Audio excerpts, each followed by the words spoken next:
mga kabeshis. Mababa yung energy mo, ulitin mo. Ako lang. Ay, malamang! Ikaw rin eh. Di ako napaisip siya. Kala ko, ano? Yan, so medyo mataas yung energy natin ngayon sapagkat balita ko. Hindi lang isa, dalawa, tatlo, apat, lima.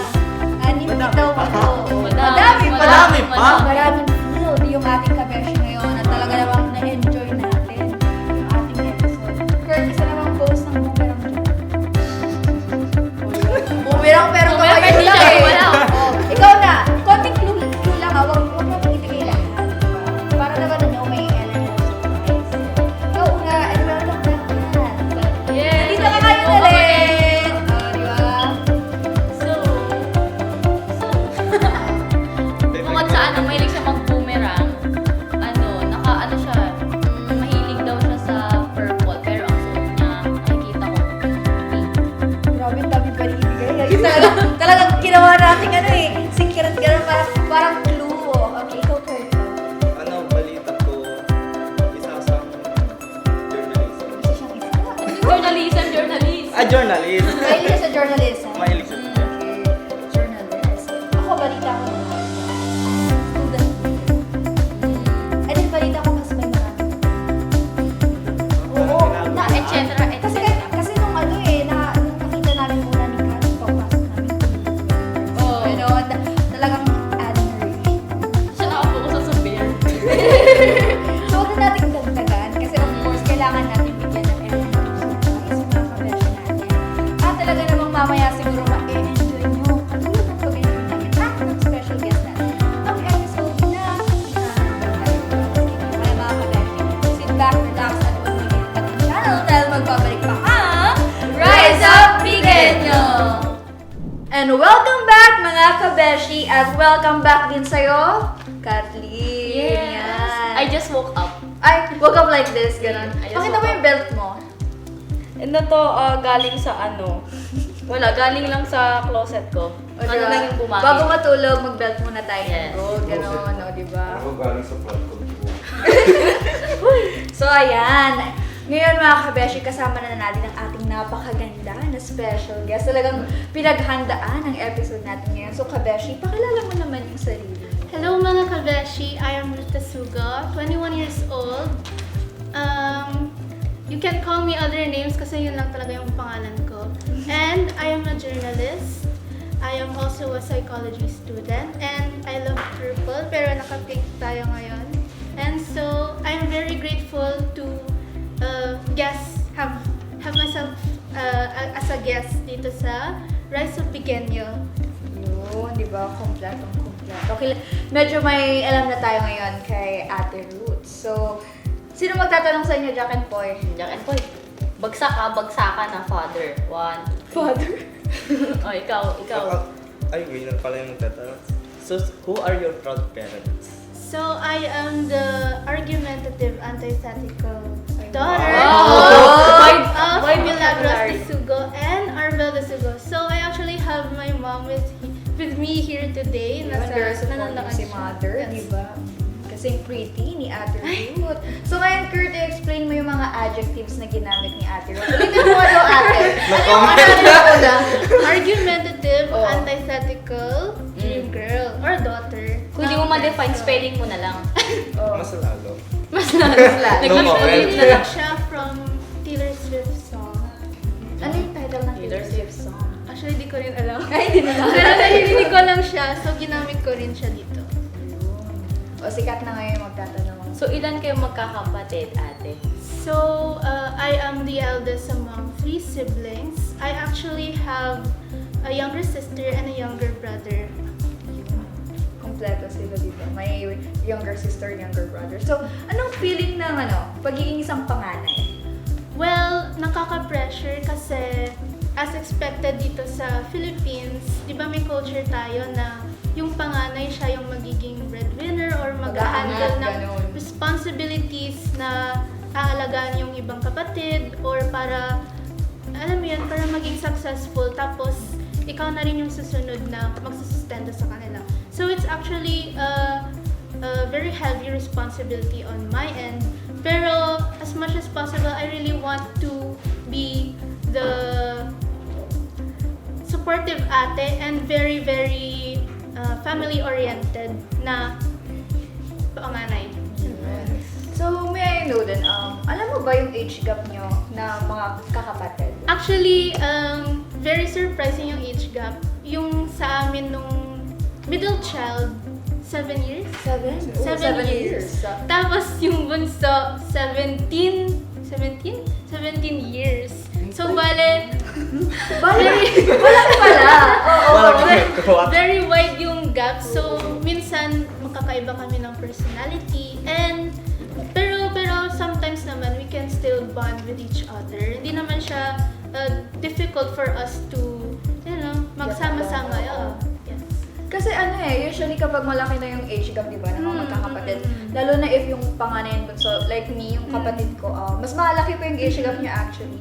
15 years. So, nahirapan na rin ako kasi she's growing up. Parang yung vibe ko na sa kanya is a mother. So, paano pa lalo yun? Kayo ba, Kat? Malaki ba yung age gap mo with your Hindi ko maalala, basta ang alam ko, ako yung pinakamaganda sa aming ama. Ay. Kasi ako lang Ay, ang sabi babae. yung babae. Kasi ako lang ang babae. O, di ba? Hindi na nila may lalaban yun. Kayo ba, Kurt? Ilan ang age gap niyo ni JR? Actually, 1 year na. 1 year. 1 year lang. Yun kasi diba usually sa Pilipinas is either 1 year, 2 years, ganon, 3 years. Yan. So ate, balita namin at sinabi mo naman kanina na isa ka daw journalist. So, kwentuhan mo naman kami. How did you start that? So I actually started in elementary. So I was fond of reading and writing. And I had this reputation na I had to be everywhere all at once. I had this reputation na dapat laging ganito yung sinasalihan ko. And you can say na I was an overachiever. And to some extent, I would have been called bida-bida. As, di ba, may stereotype na ngayon. Kapag gusto mong salihan yung mga competitions. Pero, thankfully, I had this santo image. And I really tried to get along with everyone. Get on the good side of everyone. And kaya ayun, parang supportive naman sila. Hindi naman nila ako binubully or something. And so, I signed up as a staff writer sa aming publication noong elementary back in 2014 or 2015. And since then, I went through the canon events of joining press conferences and writing competitions. And I've topped in them. And I tried writing in the different sections, but news writing has always been my forte. I love news writing. And in high school, I didn't really give all out because I'm a student journalist. And I am also a student as much as I am a journalist. And parang medyo naglaylo ako. Pero nakikisali pa rin naman ako sa collaborative publishing and that stuff. Tapos nananalo naman kami second, ganun sa RSPC. And nung college naman, I really didn't plan on joining several organizations. Plano ko sanang mag-focus sa academics kasi syempre college na siya. But then, may nag-recruit sa akin from our college at that time. From College of Business Administration and Accountancy kasi ako. And like, inaalok nila ako na sumali sa BizNews. Yun yung official student publication ng CBAA. And ayun po, parang sige, nandito na rin ako, so might as well give it my best, give a shot at it. Tapos, ayun, naging news editor ako in that publication. And actually, balak nga rin nila sana noon na, ay, pwede to maging EIC. Pero, ayun, nag-shift kasi ako. And then, noong second year ko, parang I gave a chance sa New Tandem. Bali, rin-recruit kasi rin nila ako to write. Pero parang nag-aalinlangan ako since gusto ko sanang mag-adjust muna sa bago kong course. But then, ayun, parang halika na, join ka na kasi alam naman namin magaling ka. Tapos ayun, naging news editor agad ako sa New Tandem publication. It is the official student publication of University of Northern Philippines. Bali, university-wide siya. And so far naman po, mag-2 years na ako sa New Tandem. And I can see na marami talagang naidulot na maganda sa akin. I've learned a lot being in this certain publication. And yun po. Yun na, di Yun ba? yung journey ko sa field ng journalism. Kompleto. Meron, kumbaga, naikwento niya from History. how, di ba, whole history. Maganda yun kasi at least ate alam mo and you really started from somewhere, di ba? Yes. Yung iba kasi usually is bigla ang join but sa kanya is nag-grow, nag-start siya from yun nga, LM and then high school and then now. So if meron kang maybe favorite piece or hindi kaya article na isulat mo kasi if I will visit the official Facebook page ng New Tandem, marami kang isusulat. Yes. There is even one na nag-trend. If aware kayo dun sa sinulat niya about the police post. Alam niyo ba yun? She wrote a piece about it. And yun yung favorite piece ko so far sa Tandem na nabasa. So, ano yung, ikaw naman natin, personal, syempre ikaw yung nagsulat. Ano yung favorite So, mo? aside from yung sinabi mo, marami kasi akong gustong i-share na favorite ko from New Tandem na sinulat ko. Pero, yung article siguro na that holds something dear to me is yung literary article entitled Hope is a Familiar Word. So, pwede namang i-link natin Sige. sa ano. Natin. So, bale, it's an empathetic take on the issues that plague our society right now. Especially yung genocide sa Gaza, kung saan maraming bata na nadadamay sa genocide. Hindi siya war as some people would say. It is an actual genocide. And ayun, it is a daily reality. It is a harsh reality for a lot in countries that have tyrannic governments. And ayun, parang I've written it from a place of helplessness. Kumbaga parang I can't do much about it. And parang I felt very empathetic kasi it could have been one of us. It could have been me there sa genocide na yun. And so I thought, I think okay lang naman na magsulat ako ng article. Kasi given the platform na nabigay sa akin, it is only just and right to write about it with my influence. So, ayun. I really take pride in writing that article. And as aforementioned, as you mentioned a while ago, gusto ko rin yung article na nasulat ko about, opinion article about a certain officer that holds so much authority pero nag-post siya ng violative na content na ina-encourage yung students from a certain college to peer through the staircases at saka i-violate yung spaces ng women. Lalo na yung mga dumadaan dun is mga kababaihan na nursing, ganun.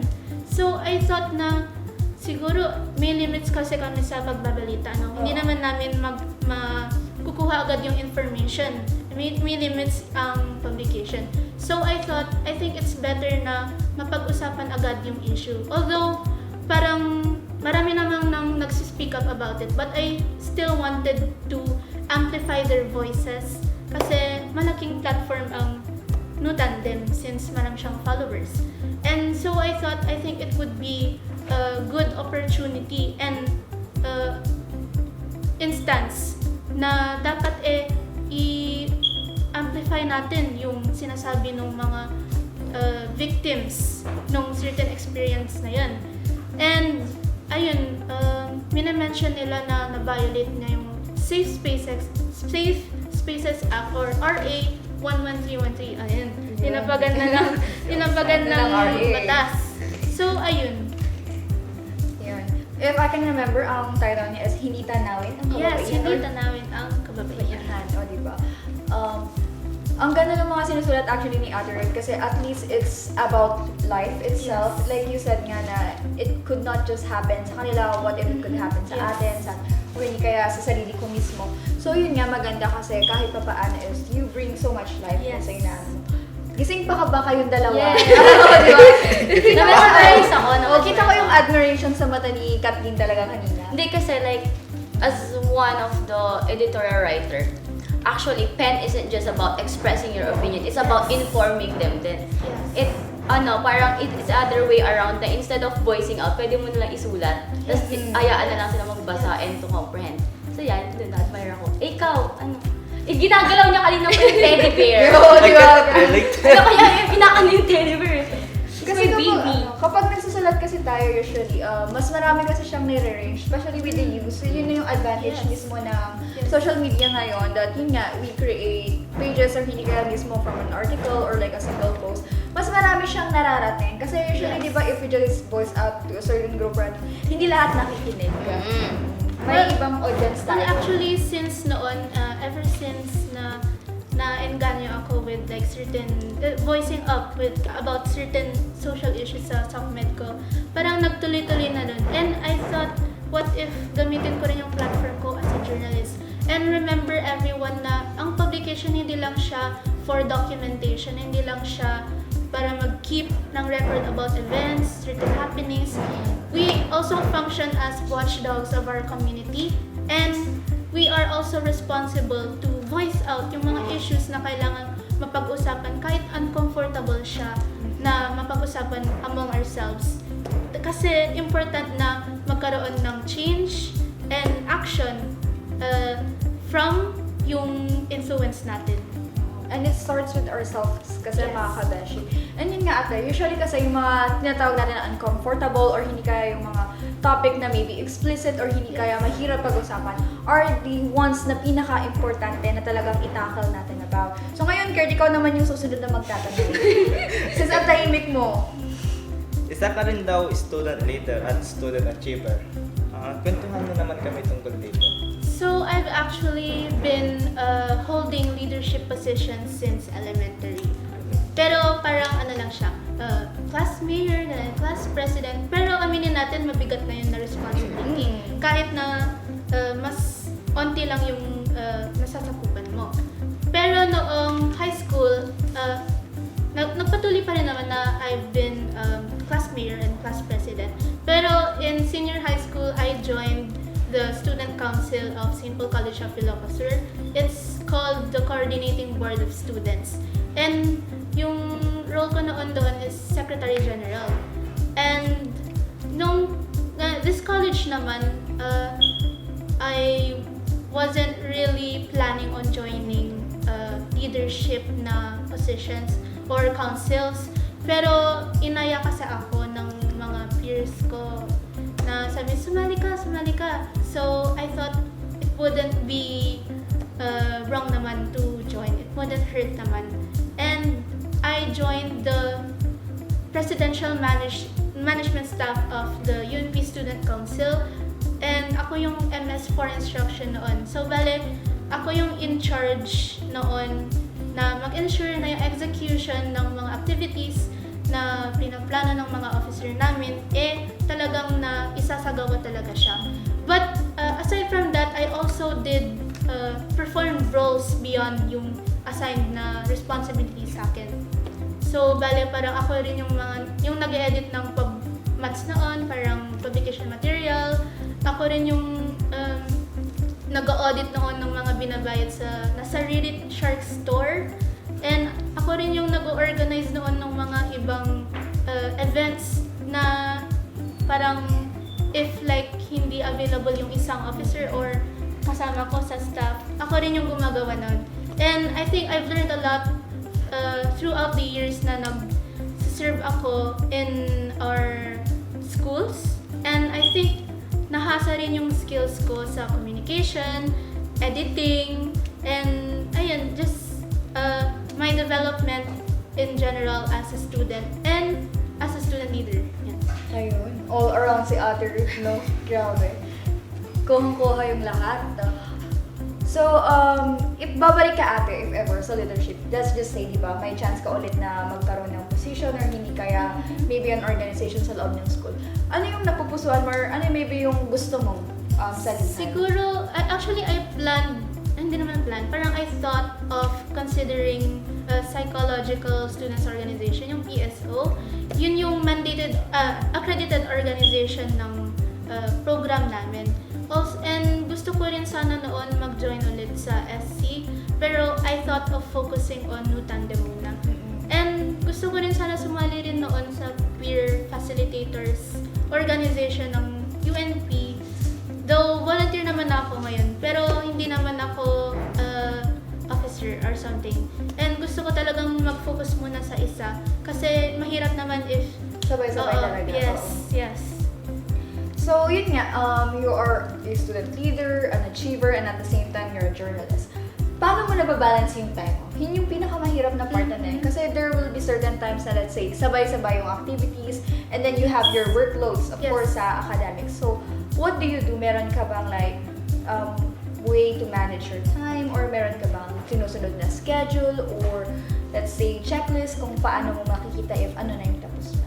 So actually, I want everything, as much as possible, I want everything to be kept organized. Tsaka may pina-follow. Kasi sometimes, may mga makakalita na ako sa dami ng mga gawain. And sometimes din naman, may mga time na I'm left with no other choice but to cram. Kasi may mga instances na may biglang change ng deadlines or parang may biglang event, ganun. Pero I have with me an application sa phone ko. It's called Google Calendar. And dito, inalagay ko lahat ng tasks na gagawin ko for a certain date. Tapos parang chinecheck ko lang siya from time to time. And if may makalimutan man ako, pwede ko naman tignan ulit sa app. So, ayun. And, Organized. yes. And, minsan naman, this is something I'd like to tell our mga kabeshi na hindi naman necessary always perfect and hindi naman lahat nasusunod sa mga naplano natin. Sometimes may mga circumstances na talagang wala na talaga, kailangan na talagang i-cram. But always have this in mind na ang mahalaga is tutupad mo, mafulfill mo yung duty mo. And it doesn't matter if like nagkamali ka man or something. Basta alam mo sa sarili mo na you did your best and you showed up. And that's what's important. Yes. Diba? Kasi usually people pressure themselves or hindi kaya punish themselves if they are not productive, di ba? Meron kasi yung belief sa atin na dapat matapos mo yung isang task or like lahat ng task mo in this certain deadline. But nakita ko to way back then sa TikTok, especially when I was pressuring myself na in the end of the day, even if you are half finished or like a quarter finished sa ginagawa mo, reward yourself a little treat. If you're having a bad day, reward yourself a little treat. And if you're having a good day, reward yourself still a little treat. And yung little treat na yan, it could be like a food or something, or even just a compliment or like affirmation sa sarili mo na may nagawa ka, or hindi man na may nagawa ka, you had the thought na may magagawa ka. Natanungin daw si Kathleen. So, ikaw naman, Kathleen, bilang nagbabalik na special post ngayon, na inaasok na, just woke up talaga. Jewel, ganun. How do you manage your time naman as someone na first year student, tas medyo mahirap yung program niya? I remember kasi pagtapak ko sa room namin, drinopings agad kami. Seryoso. Tapos kada dalawang subject ata to, dire-diretso, report. Tapos ang deadline bukas. So, I was really curious kung ano dapat yung unahin ko. Kaya inuna ko, pareho sila. Tapos nagbida-bida ako eh. Pero, as what they said din naman kanina na pinipressure mo yung sarili mo, yun naman yung nagiging barrier para magpatuloy ka, di ba? So, for me kasi, I am multitask. So, I do multitask rather. So, name-mental block ako kasi kagigising ko lang talaga. I'm so sorry. So, yun, continue. So, syempre nag-multitask tayo. And syempre kapag na-more the pressure, yun yung barrier. Pero also what I've said, at the end of the day, I treat myself with ice cream. And Yun, ganda. yun. Diba? Ice cream na lang. Kurt, bilang isang comstay student, most of the time, sinabi niya sa akin na most of the time hindi ako makarelate sa inyo kasi sa amin, walang mga ganyan. Talagang yung teachers namin, Parang labas, baka computer, sa ano, code agad, ganon. How do you I'm manage sure- your time? Procrastinate ako. So, Huwag crappy. gagayahin din. Huwag Huwag gagayahin. Kasi magsisisi kayo. Huwag yung gagayahin. Ganon talaga. Pero di ba Kasi- na-mention nga ni... Oh, tuloy mo muna. Kasi matagal naman yung deadline na binibigay nila. Around Nasa kanya yung entitled na ang buhay ay di karera. Kaya- Tatalunod na kami sa matagalang deadline eh. Pasensya na kasi. around 1 month. Ay, wow. Magduman. Pero yun nga, let's go back sa sinabi ni Ate Ruth, diba? Yung term na nasasabihan ng bida-bida. How do you feel about that ba, Ate? Do you consider that ba as like an insult? Kasi if you're gonna ask me sa akin, no, I consider that a compliment. Kasi the moment that people tell me na, may pasikat bida-bida, I really tell myself na, ay, may nagagawa ako. Because I Saka can nasa iyo yung see- spotlight. Oo, kasi di ba, ay, pabida-bida, it means may nagbibida ako or pasikat, I create my own spotlight. But then other people will say na, it's an insult. Ikaw ba, Ate? How do you feel Siguro about that? it's a matter of perspective. Oo, Kasi some people say it as an insult kasi baka sila rin, hindi sila nabibigyan ng opportunities na meron din sa'yo. So, I think it's a matter of perspective talaga. But in my perspective, I view it as a compliment, as Oo. what you've said. Parang, oh, at least I'm doing something. And may very productive siya. And hindi naman yung parang, hindi naman, you're not doing it out of like, ikaw lahat ng mag-huggle ng responsibilities or para may masabi kang title or may masabi kang ginagawa ka. But it's something na, it's an avenue para ma-improve mo yung sarili mo.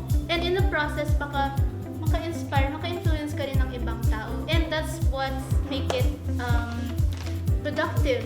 And hindi siya negative, kumbaga.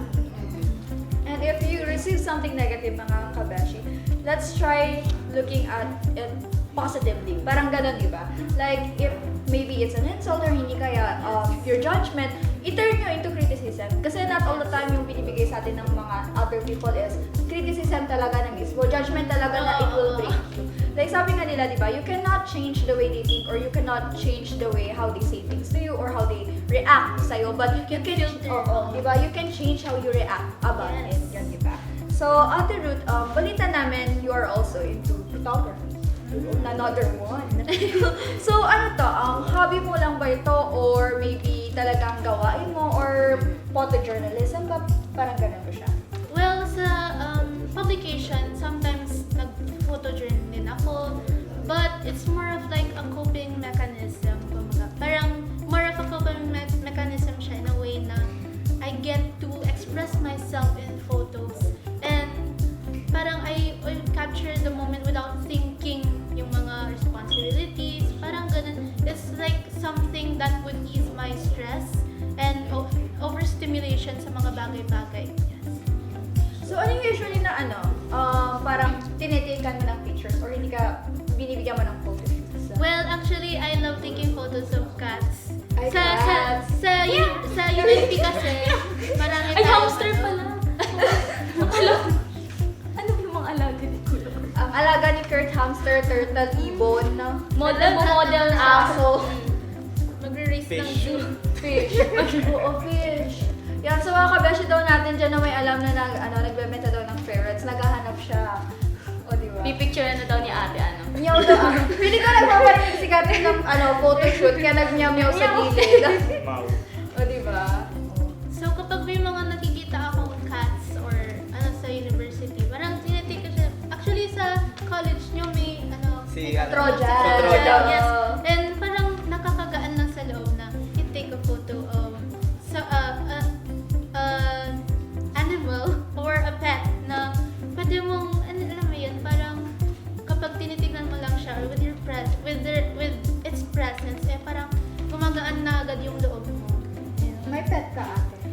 Well, meron kaming dogs sa bahay. Actually, parang magiging farm na rin yung sa bahay namin kasi meron kaming mga dogs, meron kaming kambing, and meron iba't ibang animals. Pero I don't have any pets right now kasi yung adik ko kasi may allergic rhinitis siya.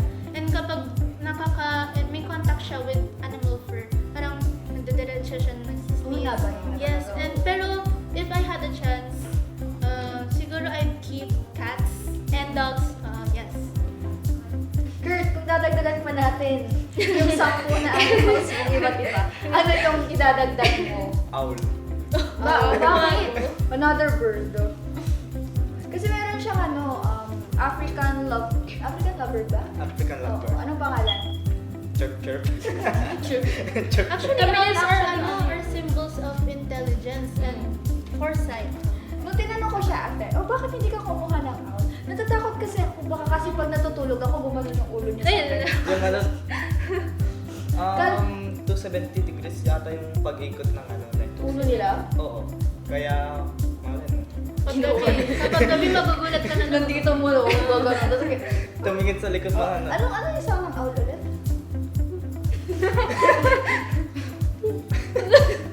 Ikaw, may pets ka? Meron, cycling siya eh. Shout out sa'yo! Kayo, Vince! Hindi, joke lang. Meron 5 ata. Oo, 5. Pusa. 3 pusa, 2 aso. Buti hindi sila nag-aaway. Hindi, best friend si Lee. Kasi usually, di ba, nag-aaway ang cats and dogs? Oh. Ano yung mga cats mo? May breed sila? Hindi ko alam, pero half yung yung isa niyang anak. Ay, wow. Ano? Yes. Hindi ko nga alam eh. Si Vince, nag-host din yung isang aso. Hi, Vince, ganun. Grabe. O, magtatanong ka na, Kurt. Walaan mo ng number. 14. We. Sure. Ay, tama. Tama. Ay, hindi. Hindi. 13 eh. Natanong mo na eh. Hindi ko pa natanong. Wala, tanong mo na to. Ay, tanong mo kayo ulit. Meron ka pang balak, pasukan na 14 yung binasa. Any concept sa photography na gusto mong gawin or maging idea ng photoshoot? O, diba? Tinanong mo na to. Hindi pa. Tinanong ko lang si ate kung ano yung usually na ginagawa. Hindi siya active listener. Well, usually I opt for photoshoots na portray ng authenticity and natural na identity ng isang tao. And kasi, syempre ikaw, you get the chance to express yourself in a way na parang hindi ka prone to judgment, ganun. Siguro, kahit yung mga raw or unfiltered moments lang na kumbaga, naglalakad ka lang sa food fair, ganun, parang that's my ideal preference of a photo shoot. If ever ate may magtatanong sa'yo, like for example, sabihin natin si Kathy, makikipagent siya, Mr. and Miss City, gano'n. Wow! Tatanungin niya, Ate Dapat Ruth, sumali ka. Ate Ruth, baka pwede mo akong gawa ng my own photo shoot. Ay! Sige. Ano yung concept mo sa kanya? Ano yung concept mo? Siguro parang May pusa dito. siguro bagay mo like Barbie theme. Ganun. Kasi ang amo ng mukha mo. Oo, kasi. ang mukha niya. Pinilig niyo! So, nagtra-transition na siya, O, diba? Lumalabas pagkabakla talaga natin. Pero ipasa natin yung photoshoot kay Ayan, Kuya. kay Kay father. father. Kay father. Ano yung magiging concept kay father? Siguro, parang priest theme. Siguro, like, classy siya or regal, ganun. Dark romance, gano'n. Academia, ganun. Siyempre, let's not forget Ate Jimin. Ano yung concept? True. Sumali yan lang ng mga Wala, pasahan na to. Pasahan pasahan. And I actually saw you noon sa Miss CTE. Tama ba? Oo. Tapos parang bagay mo yung summer theme na photoshoot. Yes, Kasi hot. nung nakahat pa siya atang Ay, wow. I love that. O si Ate Ruth naman. Isa-isa. Kayo ang gagawa ng photoshoot, dalawa kayo. Ikaw na lang. Ikaw na lang. Wala Wala akong idea Kung dyan. tatanungin, I like her, ilalagyan natin parang cosplay touch, gano'n. Ay, Yung cosplay. character, Gusto ko ni Red Yag. Oo, di ba? Character gano'n, di ba? Ito malapit ni Halloween, di ba? Bubblegum girl na gano'n. Yung gusto ko, yung I think Sailor Moon. Ay, wow. Sailor Moon. Diba? Pero kasi Kurt, nasa utak niya, certain animal din, no? Ay, parang pusa. Kumpletuhin niya yung Manila sa Ayan, so, Kanila sa... number Wala ka ng 6, giraffe, eh. number 15, Kathleen. So, you already mentioned kanina, off-cam ba yun? Yung Oo, about sa small off-cam. business niya. So, balita kasi namin, may masarap ka raw na binibenta. What is it? So, actually, I've been selling Korean garlic cheese, cream cheese buns, at saka graham float in a tub. And siguro balak ko pang mag-add ng other products kapag hindi na masyadong busy.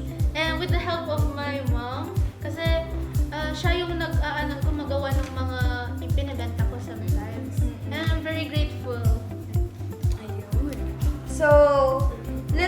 naman sa writing ulit ate or sa competitions.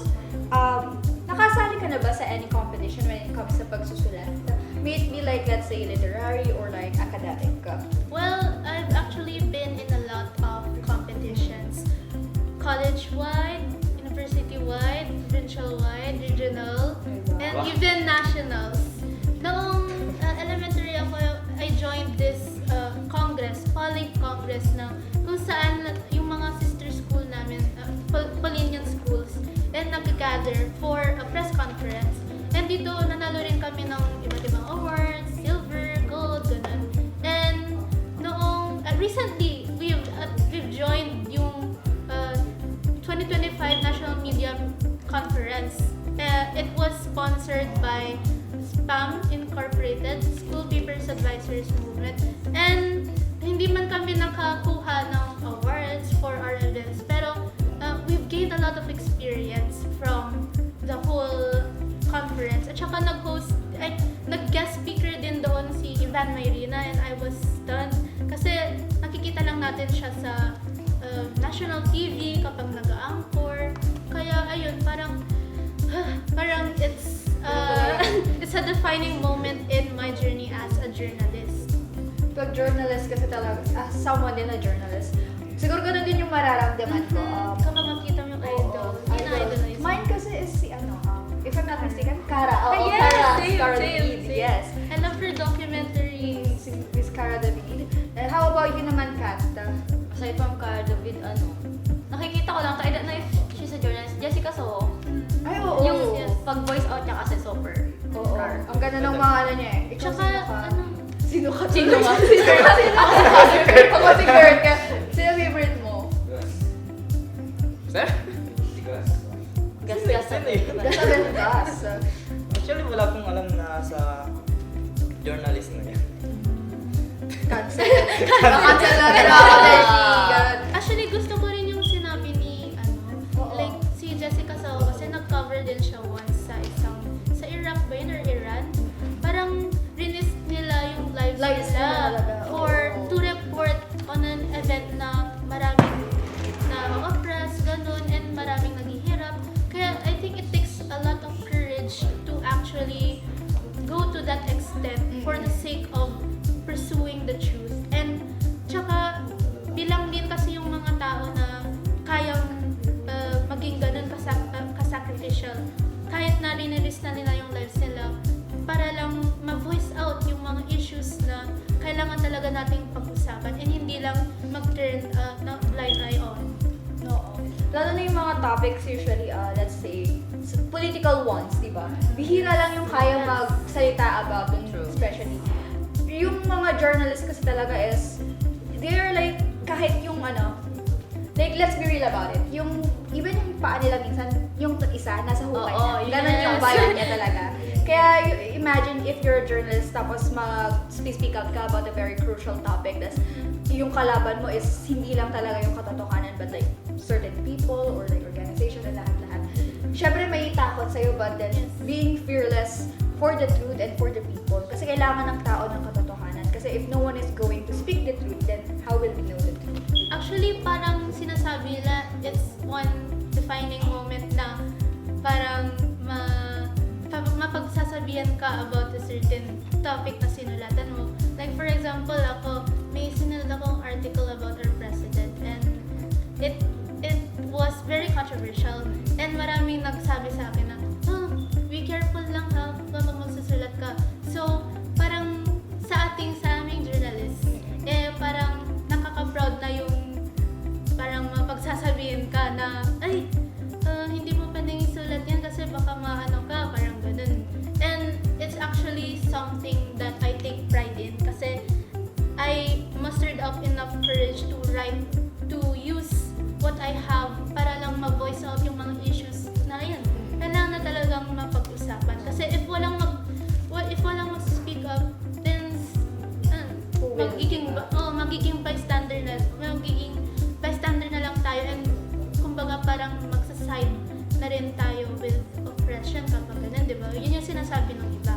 And doon na natin na-practice yung freedom of expression or Yes. like the freedom of the journalist. Kasi once you are like, you are filtering a certain topic na kung saan Censorship. i-sugarcoat mo yung isang certain occasion or event or hindi ka like people, ganun. Hindi na siya magiging Yes. makatotoo. Na-undermine na rin yung integrity mo as a journalist. As a journalist talaga. Ang lamig kasi. Ang lamig kasi. Hello, my God, yan. So, Ate Ruth, sa lahat ng mga sinilihan mo or like, let's say, sa lahat-lahat ng mga field mo, kasi you have a lot din naman talaga. What is your favorite or like, your most memorable one? Yung ano? Sa lahat ng nasalihan mo, like, Okay. Na So, I events had or- this one math contest. Okay lang ba na academic siya? So, I think grade 8 ata yun. I was joining a math competition, local math competition. Tsaka parang may sakit kasi ako that time, may trangkasa ako, tapos inuubo. Tapos the whole time, parang like nakatingin sila sa akin, parang naggagalot. And syempre, I was already there, hindi naman ako pwede mag-back out.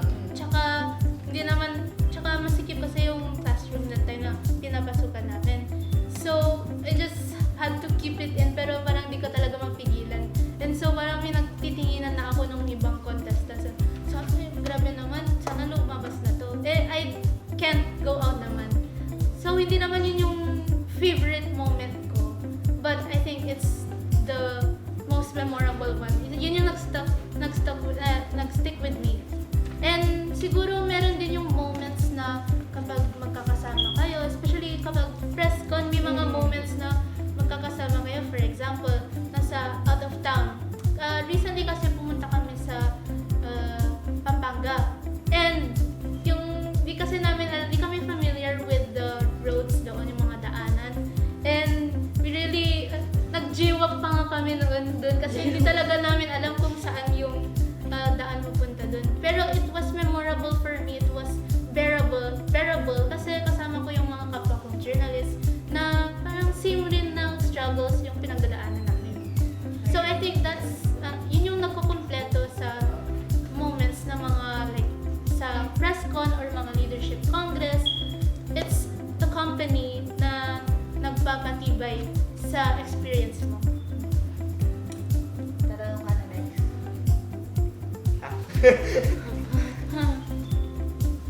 Wala ka mo ng number. Siyempre alam ko to. Any talent. Number 18. Any talent ka ba nais na share? Well, noong bata ako, I've actually been singing na. I was part of the choir and Ready na siya. Sabi naman ako. nag-participate din ako sa theatrical plays namin sa school. And I've also played the violin. I've also played piano. It was a canon event ng mga Asian. Di ba yun yung parang stereotype sa ating mga Asian or Filipino? Ay, hindi kami kasali. Hindi kami kasali dyan. Actually, gusto ko nga rin doon mag-enroll sa ballet. Pero, parang masyado na raw marami that time. And, ayun, until now siguro, meron din akong skill na na-develop, which is yung creative design, creative layout. So, bale, I also accept commissions. Actually, yun din yung isang source of income ko, personal source of income. I actually do digital art commissions. I use Adobe, Illustrator, Photoshop, ganun. Dami. Dami. Talent. Kinumpleto Yung na. pakaramdam natin ngayon dito, nakaganto lang tayo ngayon. Parang ano lang, ganda lang talaga tayo. Pretty face. Kasi hindi pa sure. Uy, maganda naman. Thank you. Nung umulan ng mga biyaya, sinalo Ng niya lang. Ando ka sa loob ng bahay, nagtatayo ng damit ng Barbie ko. Yan. So, parang marami pa tayo naka-prepare ng questions later on, Ate Ruth. Kaya sit back ka muna dyan, and mga kabeshi, sit back ka muna dyan. Sasabay ka sa amin, Pag sinabi na namin yung pangalan ng show, gaganon tayo lahat. So, turo mo nga, Kurt, paano? Yung rise up, bigyan nyo. Sige, Rise up, bigyan nyo. Dito. Magaling. Yan, okay, sa uso natin. Yan. So mga kabeshi, huwag po kayong maglilipat ng channel dahil sa pagbabalik pa natin, marami pa tayong maralaman tungkol kay Ate Ruth at may crush questions tayong naka-ready to hit up this studio kasi medyo malamig. Nilalamig na yung dalawa eh. Kaya mga kabeshi, sit back and relax dahil magbabalik pa ang Rise Up Bigenyo!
So, welcome back!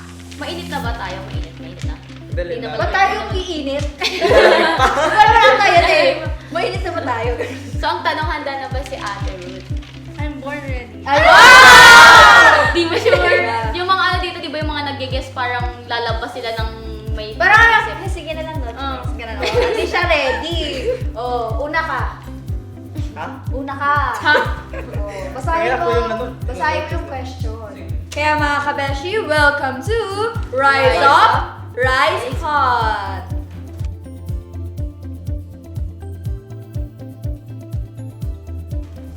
Panay ang hang. Ay, ganun. Dali, nalamig ako. Jack and Poy kayo pero walang baril na putol ah. Unahan. Oh. Sakan. Sa kan. Nay, kaya Kaya talaga. Kaya, go, go, go. Ay. Wala talaga mauuna. Wala. You lose. Kanina yung nanalo yung nauna, ngayon na natalo. Hindi ko Paano wala mag-gaslight? Sige, madali lang naman yung sa Ginagamit akin. niya yung ano, yung psychology skills sa atin, yung psychological skills. Ito yung una. Uy, madali lang sa akin ah. Bakit asukal na pula ang Tagalog ng brown sugar? Bakit asukal na pala ang... Bakit asukal na pula ang Tagalog ng brown sugar? Pass. Sabi niya kanina, born ano? Born ready. Born ready. Hindi na pala guys. So fast. Dahil wala siyang sagot, ikaw na, Kuya Perko. Bakit Inintindi ko lang yung tanong dito eh. Iniintindi siya yung tanong. Sa scale of 1 to 10, ano ang status ng... Ano to? Hindi ko ito maintindihan. Sa scale ng 1 to 10, ano ang status ng pagkatupakin? 1 as... 10 is the 10 10 the as the highest. highest. 11. 11 girls. Oh, grabe. Hindi niya binasa kasi ganun siguro siya. No? Actually, di ko alam ng meaning to eh. Define new topak word. as New a word sa teacher. akin. What is topak? So kid, So, what? yung tupahan was like mood swing ng mga babae or kahit na sino, basta mood swing.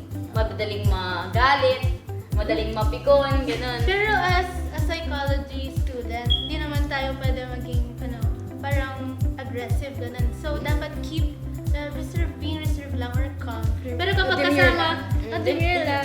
Pero kapag kasama yung mga friends, Diba? diba? Kahit Lalabas mag- yung topak. Ayun. Diba? Isa-silent treatment mo, ganun. Yung mga mood. Later, masaya ka, tapos mamaya galit ka na. Pero hindi dapat natin i-glorify yung ganun na Oo. trait. Kasi minsan, syempre parang it comes up as toxic. So dapat, Mami-misunderstood dapat yung yung maging demure lang tayo. Yan. Ano ang mas mahirap i-analyze? Ang Ba't ang liliit lang? Sir, palakihan yung font size. Ano ang mas mahirap i-analyze? Ang geopolitics ng South China Sea o ang relationship history ng ex mo? Ay, to tell you frankly, wala akong ex. Kaya safe. Mas mahirap yung pag-analyze dun sa geopolitics ng South China Sea. West Philippines.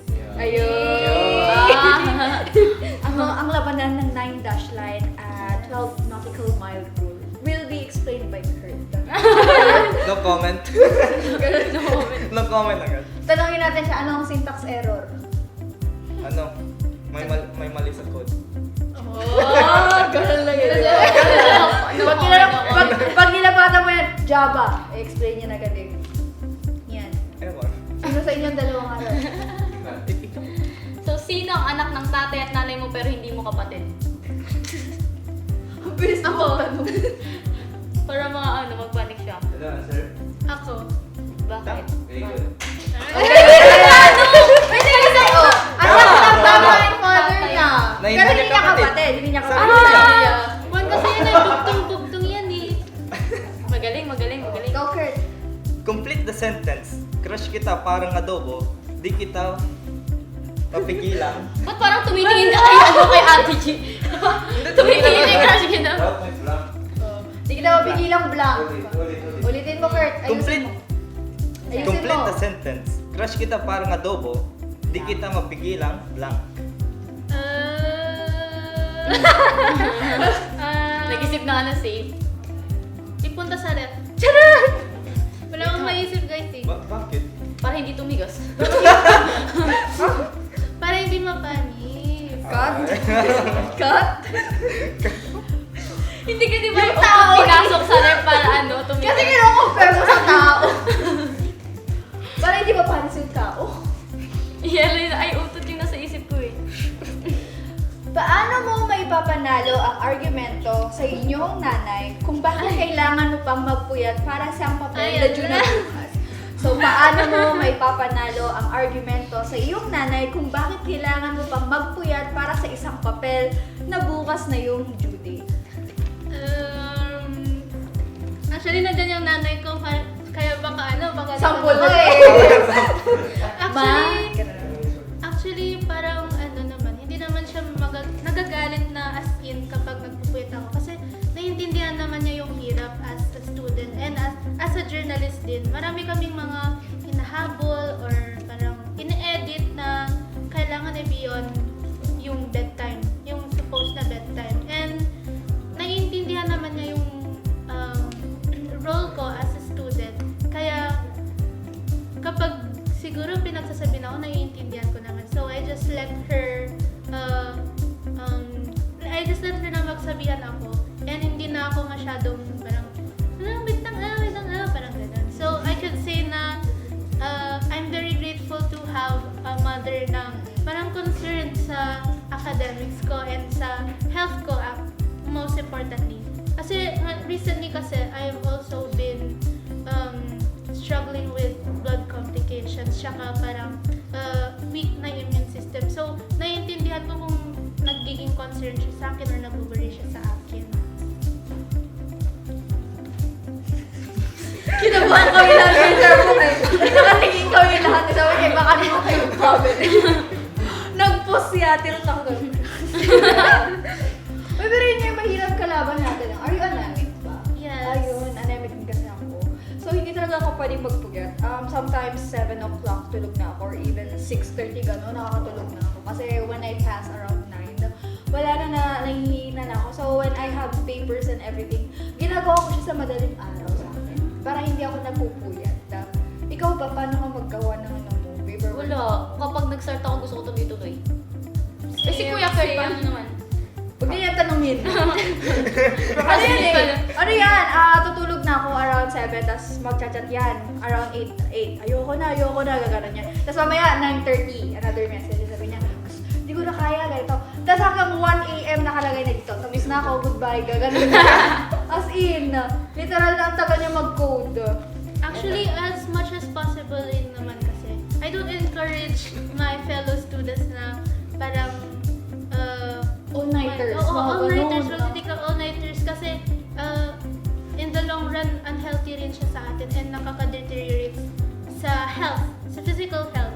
And siguro sa Philippines kasi meron tayong hustle culture, And parang na-force tayo na maging productive para maging, productive individuals para may mag-contribute tayo. Kung hindi ka pagod, parang hindi siya Oo. beneficial or Yes. hindi mo nagawa. Like, yung iba kasi is, aabot siya the point na, ay, nagkasakit na ako or masakit na katawan ko, ganito, ganyan, or hindi nagpuyat na ako. Doon ko lang masasabi na I did something.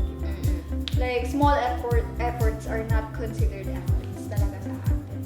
Yan. So, next question daw tayo, guys. Ibon, bus, jeep, building. Ang tanong, ano ang mas mataas sa apat? Ibon, bus, building. Ibon, bus, jeep, building. Ang tanong, ano ang mas mataas sa apat? Ibon. Kasi syempre, nakakaabot din siya Galipad. sa sky. And meron naman yung mga building na siguro aabot Second floor. Yung Burj Khalifa, di ba? Parang nakaabot siya sa... Oo. Ang ganda ng sagot mo ate pero mali. Ay, Ano? no. 5. Bakit? Ano ang mas mataas sa apat? Hello, din 5. Akala ko pride. Ah. Paano kung 6 yung sagot ko, mas mataas yun? Next, Parang kasi sinabi ko 6, ayoko na 5. Paano pag 10? next question. Kung magiging pagkain ka, ano ka at bakit? Nakakatakot tumugtanong. Ano eh? Parang literal na pari na nag-preach. Tumayo kayo kaya. Doon na Ating tugon. Ito ang aking tugon. Siguro... Food lang ba? Food lang ba? Yes. Korean buns, gaganon siya eh. Kaya Ayun, bumibigay ka na sa akin, di ba? Pwede rin. Siguro, Graham float. Kasi kahit na ilang beses kong, parang ibenta, parang lagi nilang binabalik-balikan. So, it's Babalik-balikan nila. irresistible. So, parang gusto ko rin na maging ganun. Irresistible. Wow. Anong flavor? Oh. Strawberry. Ay, Ay, wow. parang isa ako dun sa magbabalik-balik. Pag kasi ako Graham balls lang eh. Hindi float, gano'n. Di ba yung pinapaikot-ikot, gano'n yung bayo. Ay, ikaw kuya Kurt, anong pagkain ka? Ano, shawarma. Really? Ikaw ba? Wala, strawberry lang ako. Ay, Strawberry, wow. wow. Next. Wala na kayo? Wala. Okay. Meron ako isa pa. Isa pa ako rin eh.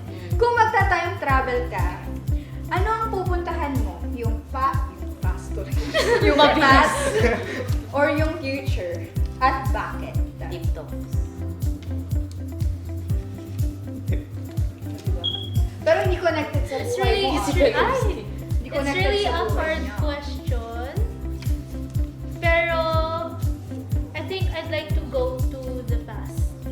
Kasi, kapag yung future kasi, hindi naman natin masusure kung like saang point in time na pupuntahan mo. And wala kang certainty kung ano yung magiging mapupuntahan mong point in time. So, I think I'd like to go back to the past siguro. Para siguro may mga case kasi may mga instance na for example sa true crime documentaries parang meron yung mga tao na hindi nabigyan ng justice and parang the cases are left to be cold tsaka hindi na napagtutuunan ng pansin. So I think as a journalist I would like to parang maging catalyst for change and gusto kong balikan yung mga point in history na ganun, parang hindi nabibigyan ng justice yung mga tao na ganun yung naranasan. And siguro gusto ko rin malaman about yung other historical na kaganapan. Like, siguro pre-colonial ganun. Kasi di ba usually yung parang gina-glorify natin is yung Spanish colonial rule. Eh, ako naman gusto ko na balikan yung parang pre-colonial rule, pre-colonial na era ng Philippines. Kasi parang nagkaroon tayo ng own identity natin, and hindi siya parang influenced by yung mga European na influences. Tsaka nagkaroon tayo ng sarili nating tradition, sarili nating clothing, sarili nating mga, alam mo yun, parang identity markers lang natin na unique sa atin. And parang, parang masarap lang naman na balikan siguro. Kasi usually, yung iniisip lang natin yung modern times,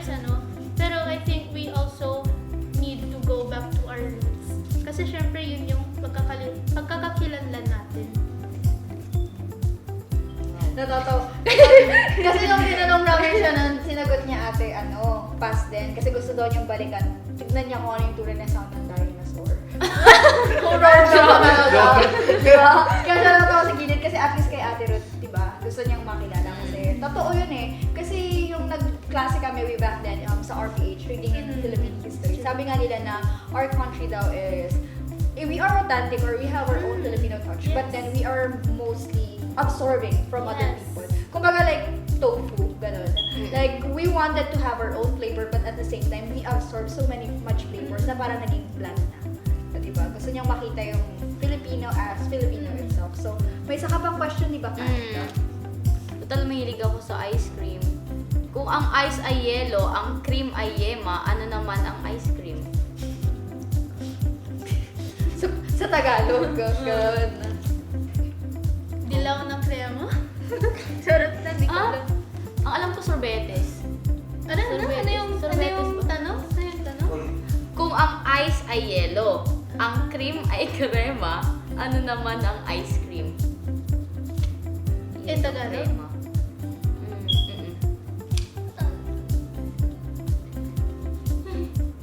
Sorbetes ba talaga? Hindi ko Ang alam. Feeling ko parang may touch of Spanish. Oo, ang siya, sorbetes eh. Like for example, di ba, Celia, mga ganun. na. So, yellow crema. Literally. Pero... Yema nga yung una ko rinig eh. True. Akala ko yema. Crema. Crema. Oh, yellow crema. Ah, okay.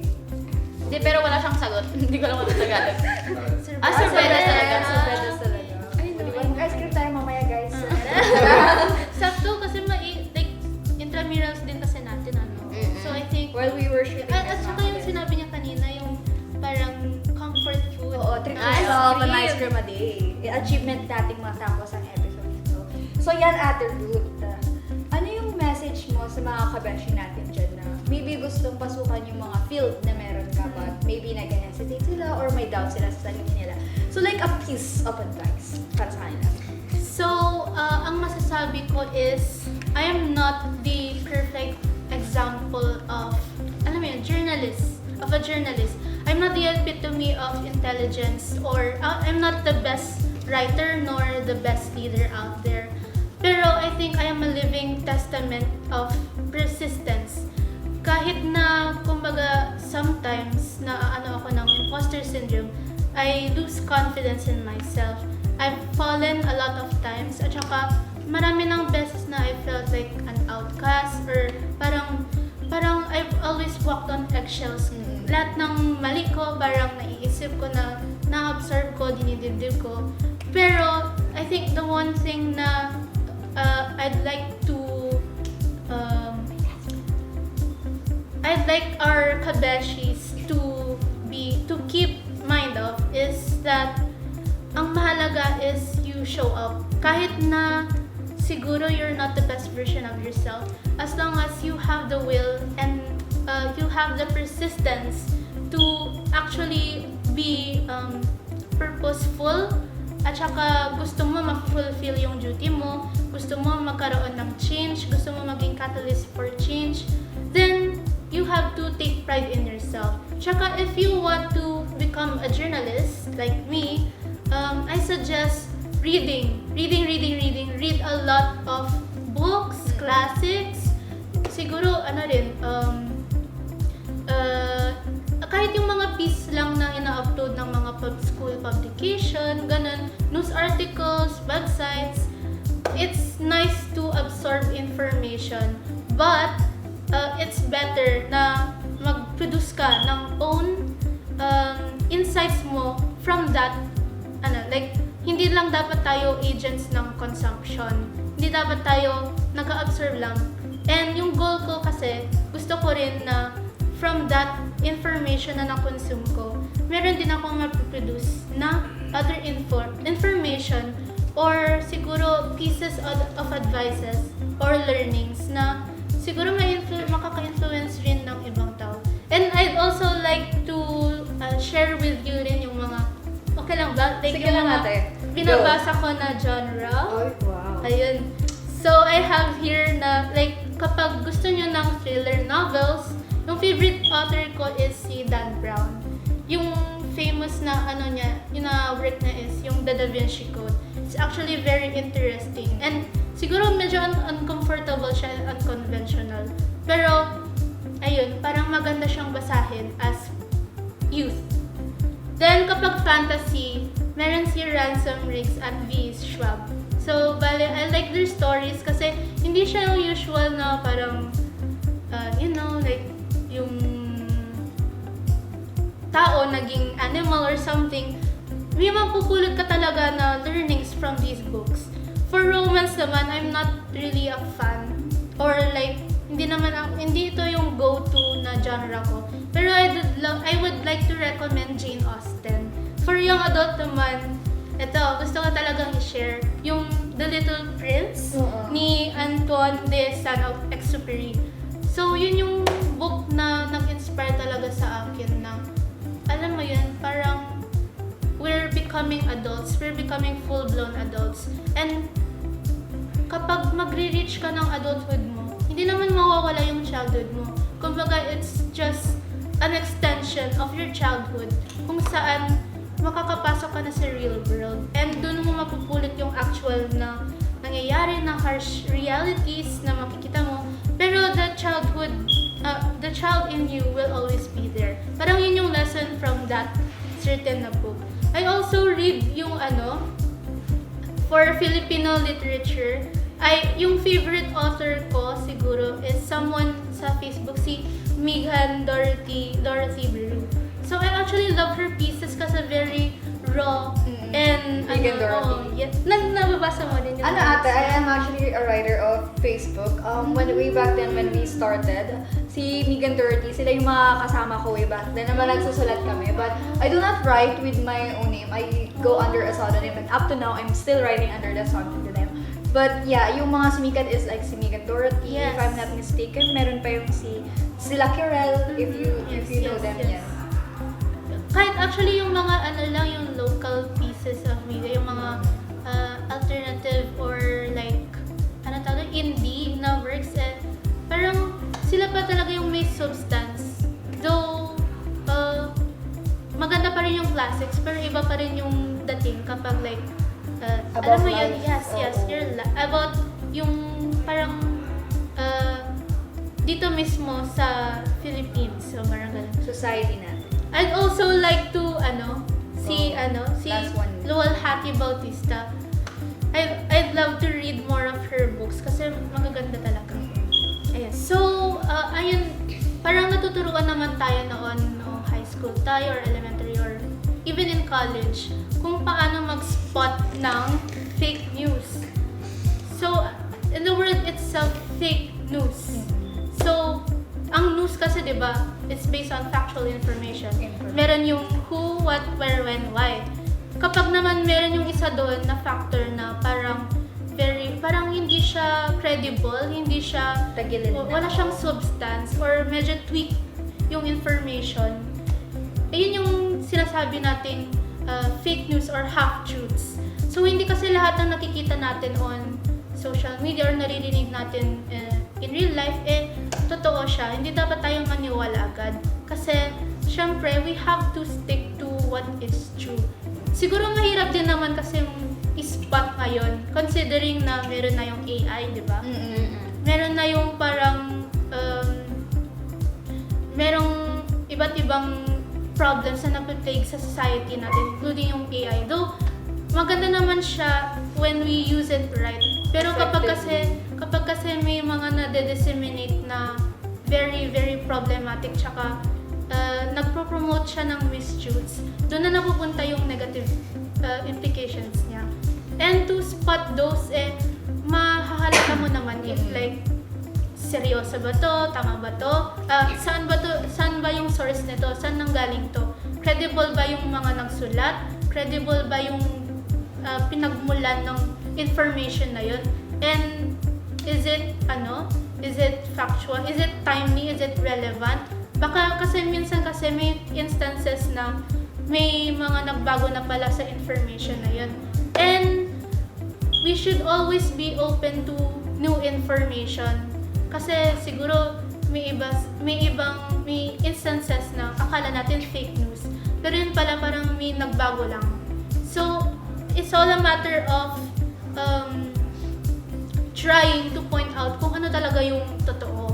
Kumbaga, we have to know yung circumstances na pumapalibot sa issue na yun or event na yun to know what is actually factual. At ayan mga kabeshi, napakaganda nga naman ng advice ni Ate Ruth. Hindi yun nagkulang So yan, kapag writers talaga, I love people who are like you. I love people who share writers or hindi ka like books. You remind me so much of my favorite teacher, if you know her, Dr. Caliboso, Winnie Caliboso.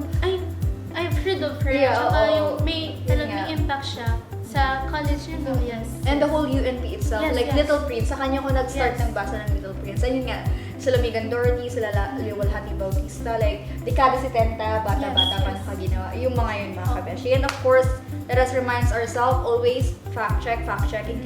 Importante yan, hindi lang yan sa balita or anything, Yes. but even when you are a student, fact-check nyo lahat ng ginagamit nyo na information. So ate, this is your opportunity na i-plug lahat ng social media accounts mo. Saan ka ba namin makahanap if ever maybe chikahan or hindi kaya your business sa mga gustong mag-order? On Facebook, yung name ko sa Facebook kasi hindi yung real name ko. Pero Ruth Dasu without the G-O. Kasi para lang di ba kasi 4 letters siya. So gusto ko rin ng 4 letters. Kasi yung tatay ko kasi parang binaliktad din yung name niya. So as a unique identity marker, di ba?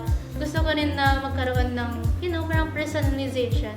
And on Instagram and TikTok, I am Yarilons. YARILONTHE. Lalagay ni Kuya Kevin! Dito And, ayun, I'm always active sa mga platforms na to. Kasi, syempre, as a journalist, you have to keep yourself updated. Meron din naman akong Substack accounts, tsaka Goodreads. And same lang din yung username. And, ayun. Yun. So ngayon ate, shout out naman sa lahat ng gusto mong batiin or pasalamatan. Ay, wait, yung yung business mo ba? Saan nila actually, pwede nila sa Facebook ko na rin kasi personal business kasi yan. And I haven't made any pages Page yet for it. Kasi, it's, I made the business kasi to give, as a way of giving back sa parents ko since, alam mo yun, like, yung treatment dun sa mga sakit ko, very, very, expensive. And it's a way of, alam mo yun, parang acknowledging their sacrifices. Kaya, it's also one way for me to have a separate source of income. Kasi mahalaga yan ngayong we're adulting, College diba? students, Dapat oo. magkaroon tayo ng, alam mo yun, parang may pagkukuhanan lang tayo in times of emergencies or like may babayarin na mga And ayun, as shout out, I would also love to give a shout out to Shout out my session new Tandem fam. They are one of the reasons why I'm here. Kasi syempre, di ba, journalist. And to my friends, Sophia, si Jiro, my family, and to all of those who contributed to my growth and development as a person in general. And to my teachers, professors, ayan, sila ang dahilan kung bakit ako nandito ngayon as a guest. Kaya I really am grateful for everyone who believes in me. Ayan. Baka may nakalimutan ka ate. O classmates, teachers. Ko sa St. Paul. Sa psychology, yung mga classmate ko sa 2B and siguro yung mga friends ko sa student council, UNP student council. Si Kuya Jake, previously nandito siya sa Oo. Rise Up Bigenyo. Kuya Jake Axel. Siya yung student council president ng UNP. And siguro may mga hindi pa ako na-mention. Pero know that I am grateful for each of you na tumulong sa akin to become a better individual, to become a more productive individual in our society. Ayun. Yan. So, una na natin pasalamatan. Thank you so much, Ate Ruth, for gracing our show. Isang malakas na palakpakan Thank you. naman yan.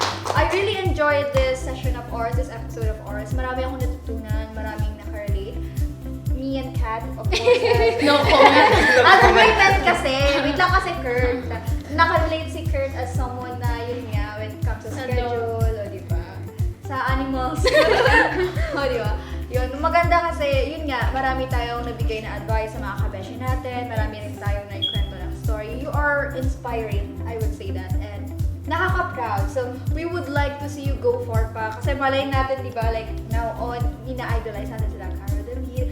Ikaw na yung susunod na kasi sabi na lumipad ng Actually, for me, my goal is not to parang see myself go far as in ranking or like positions.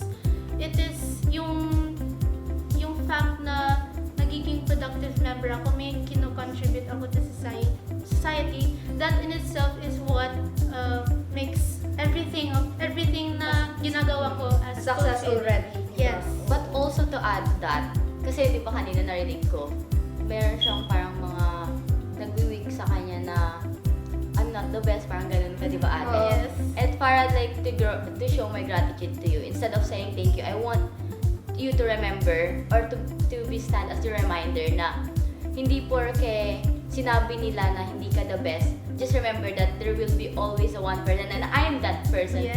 who really, Ay, who's really wow. amazing. And we should- Sobra, like, Yes. she's so optimistic. Oo. Nagising na siya, guys. No. Let us remember din natin, Ruth, na when we say of going far, it's not always about the rank. Yes, It's just- yes. It's about how much we give, di ba? Yeah, how much we contribute contribute. to It's our always being someone who serve for the people, serving the truth, giving the truth. That's already going a lot of places talaga. Yes. Nalalaman natin. Sino-comment talaga. Sino-comment to eh, sinantsalan, di ba? Oo, na-miss niya bigla si Kuya Paul.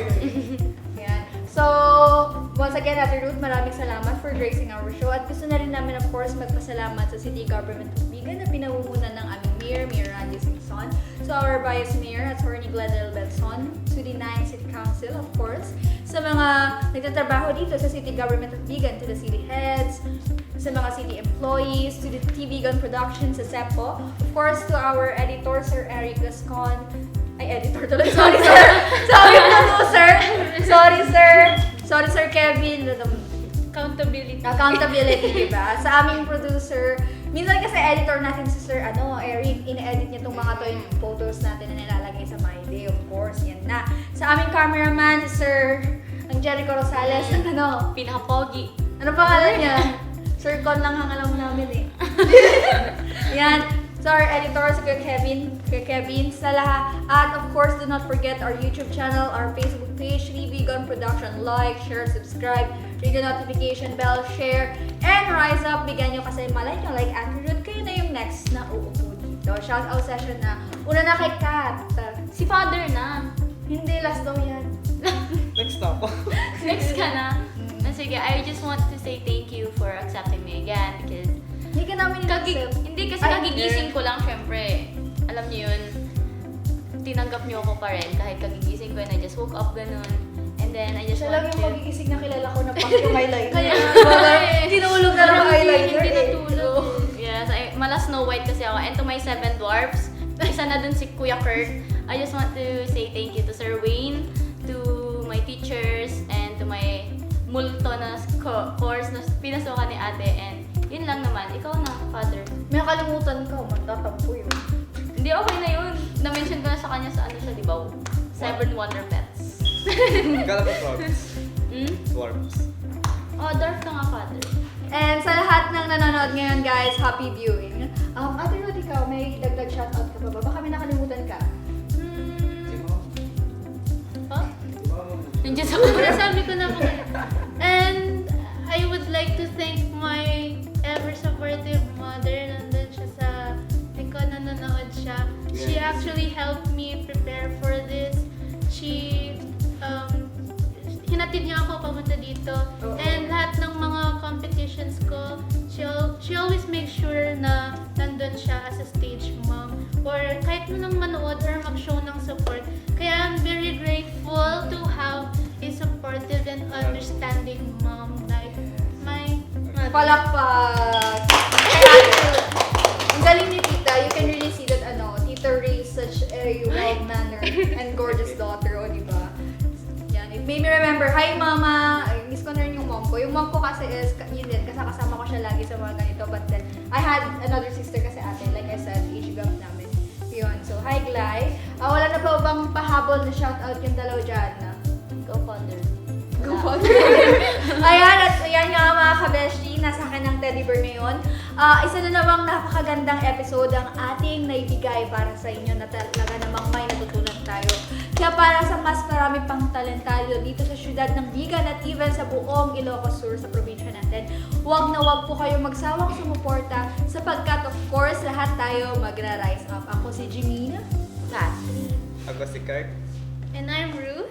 At ito ang Rise Up Bigenyo! Bye-bye!